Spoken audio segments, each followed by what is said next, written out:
My guest has revived, reinterpreted, and put on the international map an ancient Indian tradition. Delighted to welcome Mr. B.K.S. Iyengar, Thank you who is very much. perhaps the best-known yoga expert and teacher anywhere in the world. Mr. Iyengar, tell us a little bit about yoga.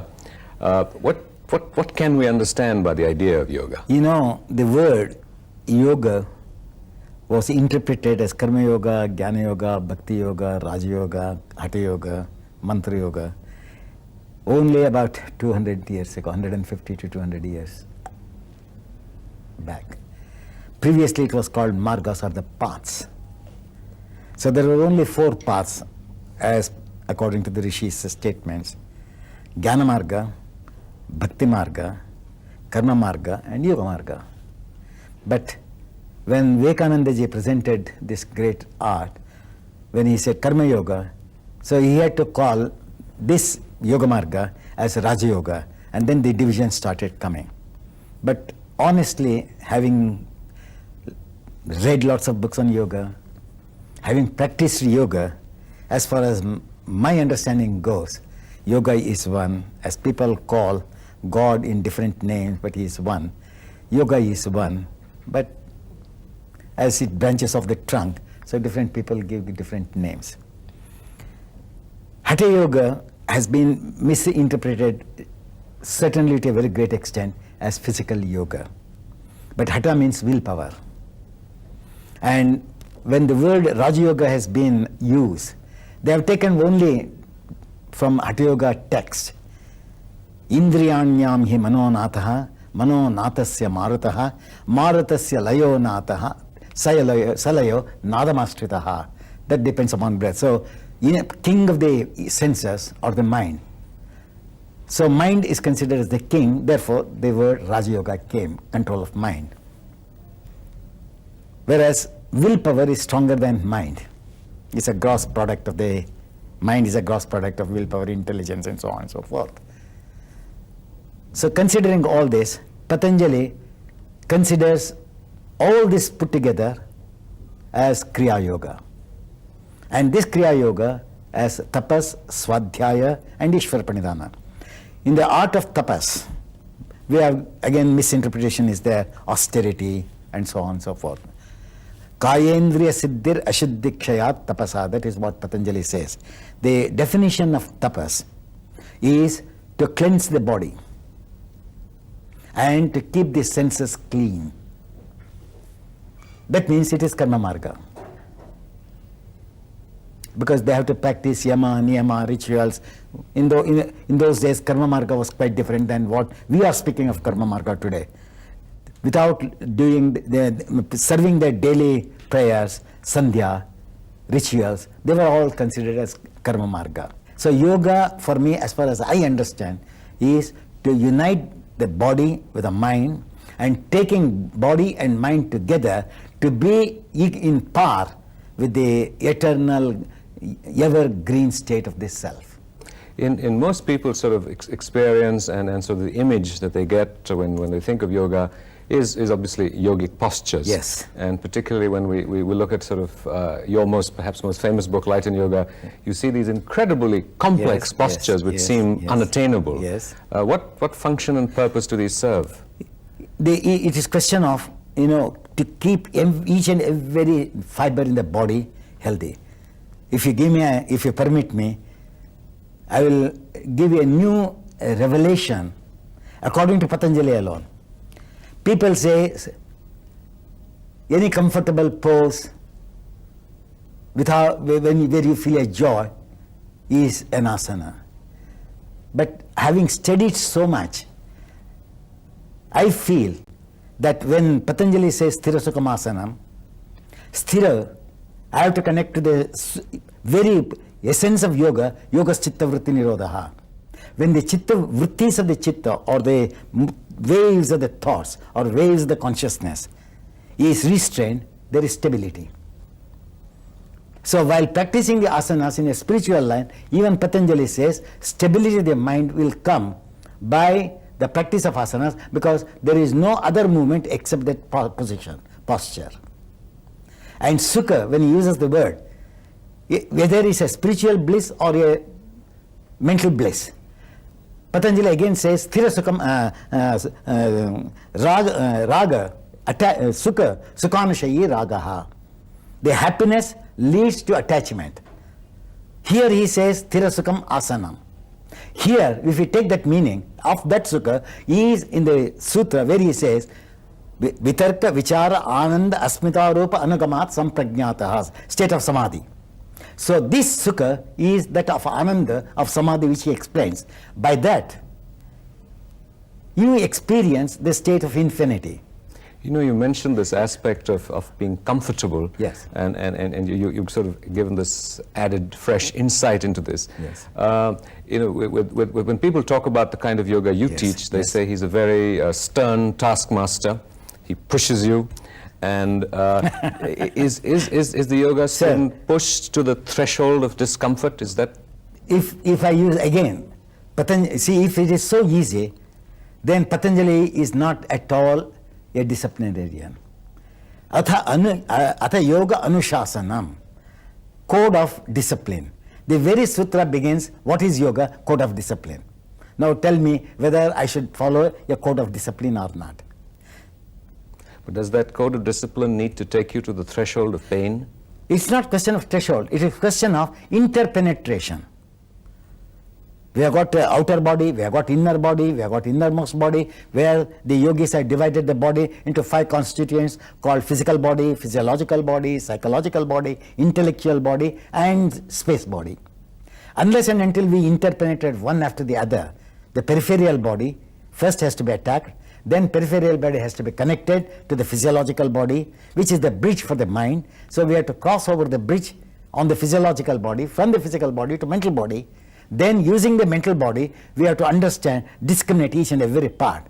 So after discrimination, inner penetrating, then naturally you find that each and every cell in the system has its own intelligence, has its own memory, so that the cells can take of the body for me to think of God, the higher level of spiritual line. That is what yoga teaches, sir. The Atman, which is the king of the body, has to flow without any interruptions in the system. So that is known as dis-ease, discomfort. So we do various asanas, and yogis gave so many asanas for the simple reason that as God is in the universal existence in everything, the yogi started, can I create this Atman to take various shapes and enjoy the various shapes of the body? That is how the asanas came into existence. As a purist, how would you respond to the fact that in most cities now, Yes. you have different groups and institutions who are sort of conducting yoga for better living courses, Yes. who don't really go into the kind of detail and depth that you do? What advice would you give to people who want to sort of do yoga, so they want to get rid of Sir, arthritis? Or see, from the time immemorial, both good and evil were going together. Good and bad were going together. And God has given us discriminative power. When after learning the gross part, or the peripheral art of yoga, naturally one has to interpenetrate. But the people are not willing to interpenetrate. That's why the purity of yoga is lost. So, as Duryodhana was also there, Dharmaraja was also there, who was an example of right and another example of evil. But both were going together, then later the right alone came up. So here also probably I'm very happy that yoga which was forgotten entirely, now like mushrooms it has come everywhere, and at least they have made a beginning, and I am sure when a beginning has been made, after touching the gross, probably they settle in the subtlest as time goes by. given sort of this interpenetration of mind and Yes. body and Yes. different levels that you referred to, is it possible for a spiritually evolved master who has control of his mind Yes. to then not need the physical processes of yoga? No, sir, it is also needed. If you compare Yoga Sutras and others, I said, for example, I can give the example. You know, I have taught, in the living example, I have taught Krishnaji, J. Krishnamurti. Such a highly evolved person. What are the problems he had? Nobody knew. Now, only after the death, he said he died of cancer. But remember, he had the cancer in 1960. Cancer of the prostate glands. So with all that, why did he call me to teach yoga and a man was doing 3 hours every day? So that shows that though they had reached a certain level, the body was decaying, and like Krishnamurti realized, and he started doing. So 1960, he lived for 25 years with the cancer, which is an amazement, or like it's a miracle of yoga. For him to be kept so long and so lively. And another example of Sri Ramana Maharshi, he died of cancer. Though he had reached the highest level, but at the same, though he was detached, Ramana Maharshi was completely detached. Though he said, all right, he can amputate my arm. Do you and I, have we got that willpower to surrender to such an extent? So, seeing this example, Patanjali says, very well he has said, anavasthitattvani chitta vikshepas tantara. Though you have reached the state of samadhi, remember the fall may come, so please continue. He is the only man, as a practical person, who has guided, even after reaching the samadhi, do not stop your sadhana. It becomes anavastha. Avastha becomes anavastha. So you lose control. Is there a risk that people who are doing yoga, as you described, at its grosser levels, Yes. may develop a heightened sense of body consciousness? You are right. Yoga is working on a threshold.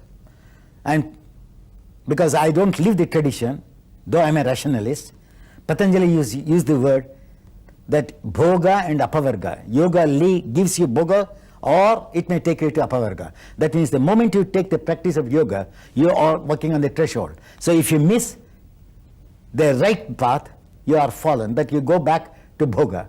Suppose you come out of that threshold, you go to the other side of the threshold, that is known as apavarga, or freedom from bondage. And that's the line of yoga is like that only, sir. And that's why we have got a special quality called buddhi. And I make funs with my pupils. Buddhu, we call it Buddha, is it not? Because he has no buddhi. So when you develop buddhi, you become Buddha. You mentioned the aspect of that you were a rationalist. Yes. Does sort of God or divinity enter into the Yes, scheme sir. of yoga? I practiced in my early days just to get rid of my tuberculosis. Now, I have lived for, it was found out when I was a boy of 13 years. The doctor said I may not survive. So I have lived, now I'm 77 completed, 78 running, and I think I may live another 20, 30 years certainly in this spirit. So I say it has given me a plenty of things, but when I am doing yoga, I do not do yoga as a physical yoga. What type of, openings come in my inner body? That's what I observe. So naturally my people start benefiting a great deal. Could you share with us what kind of openings happen to you in the inner body? As you speak of the threshold, the intellectual threshold is, we speak of attention. And when we speak of attention, it is an intellectual vertical grip. But at the same time, the consciousness, which is subtler than intelligence, fades. If I think of my hand, I forget the consciousness in the leg. If I think of the leg, I forget the consciousness in the hand. So what this interpenetration has given me this knowledge that the attention and awareness. Without losing the awareness, can I be attentive? When I am attentive, am I losing the awareness of the consciousness? So this is known as the inner opening. So I am connecting today that awareness is a horizontal expansion of the intelligence, and attention is a vertical growth of intelligence. So how to diffuse the vertical one horizontally and horizontal one vertically, that is what my so many poses have taught me now. What is the role of divinity or God for you? When the awareness and attention, when they come together, there is no movement of intelligence, there is no movement of mind. So there is a state where my body, my mind, my breath finds no differences at all. I'm living, even now, though I'm talking to you, even my warmth of my toe, I can feel how much warm it is. Is this warmth and that warmth, are they equal? So that is known as intuitive observation. Does that intuitive observation manifest in the form of a deity? Well, sometimes it has happened to me, not always. So having felt that several times, the mind immediately jumps to that state. Because my Atma is not only hidden inside, but it is outside the skin also. So I am in contact, what you call the Pindanda and the Brahmanda, or the microcosm is in contact with the macrocosm. If somebody moves here, your hand, you can feel my heat. So the yoga, what we call Yogagni, has kept 1 inch my heat from here. If you keep my finger here, your finger start feeling the heat. So this is what my intuition opens me. Actually, what is intuition is nothing but tutor from inside. Mind cannot tutor, intelligence cannot tutor, so something tutors me. At that time, what happens? There is no movement, there is no thought. It's completely a state of forgetfulness of body and mind, but to be one with the cosmic energy and the individual energy meeting together. That's how it is pranayama. When you talk about energy and you're talking about pranayama and you're talking about prana, yes. Could you sort of share with us the explanation of prana as opposed to the physical breath that we're breathing in and out? Sir, I have to give a new word. Vishwa Chaitanya Shakti is the cosmic energy. But unfortunately, that is because prana is infinite, which cannot be seen by these eyes. Like God cannot be seen easily. The hidden energy, which is in the cosmic energy, is known as prana. We are made up of panchavayus, prana, apana, vyana, udana and samana. So this prana and apana, udana, samana are the 5 vayus. Then which is the major vayu? It took me 60 years to know that prana is quite different to Vishwa Chaitanya Shakti. What is Vishwa Chaitanya Shakti? The power which is in the external atmosphere, which cannot be explained, which cannot be expressed, but only can be felt. So that power is taken through our normal inhalation, exhalation. That power which cannot be, unless the scientists work and separate, like a atom and nuclear atoms. Like that, there are nuclear atoms in the atmospheric air, which produces energy in our system. By coming in contact with the inner energy, the outer energy fuses together and produces energy, like electricity. So if we can understand that when we do Puraka, we are drawing that inner essence of the breath. That's why the yogis gave blocking of the nostrils. How much you have to find where the space is, prananadi, where the energy goes through, how does it feel, how much it vibrates. This all comes in. This is a technical subject which I don't want to deal now. So when we are holding this, like normal breathing, even the gross air may go in and may go out. That is only, as I said, like peripheral. First they gave a peripheral external pranayama. Then they come to the internal pranayama, that nadishodhana. So how much you have to keep when you are doing on the right, how much passage? Is the breath going exactly on that hole or is it touching elsewhere? And in that pranayama what happens? The gross atmosphere rests on the carpet of the membranes and only the needed energical air goes into the lungs. And that's why it is called nadishodhana. See, unless you search that nadi, the nadi cannot become pure. That's why they gave the name Nadishodhana, which I worked very hard to find out that this is the secret of pranayama. What are the risks involved for a student who goes and does these courses, as you mentioned, at the grosser elements, if some of this balancing is not got right and is imprecise? Well, gross form does not affect them very soon. But as they go on, as I told you, that awareness will be lost. Suppose you are doing Sarvangasana, for example. You may be using your right arm on your back, not using the left arm of equal pressure. So when there are differences of pressures, one side is healthy, another side is unhealthy. That is only Hatha Yoga. That is known as Hatha Yoga. Body is divided into two parts, right and left, or they call it Ida and Pingala. Unification of Ida and Pingala is yoga, as Patanjali or Upanishad says, unification of Jivatma and Paramatma is yoga. Hatha Yoga Pradipika says, no, the right side and the left side coming together, understanding the right, understanding the left, left understanding the right, and in these postures they teach you the communication between the right and left, and if this communication is understood, that is known as the yoga. That is known the actual meaning of Hatha Yoga. Ha means sun, Ta means moon.